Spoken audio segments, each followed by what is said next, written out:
আজকে এসেছি শিয়ালদা থেকে বনগাঁ যাওয়ার পথে চাঁদপাড়া স্টেশনে কালিদি মিষ্টিদির হোটেলে।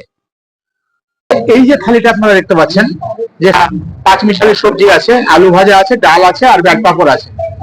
তো এই ডাল দিয়ে এই টোটাল থালিটা দাম হচ্ছে 35 টাকা। তেল ফলে রান্না হচ্ছে, যথেষ্ট সুস্বাদু। ভোলা মাছটা দিয়ে একটু খেয়ে বলছি যে এটা কিরকম। সর্ষে বাটা আছে, ফ্রেশ, নরম। আগেই বলছি একদম ঘরোয়া।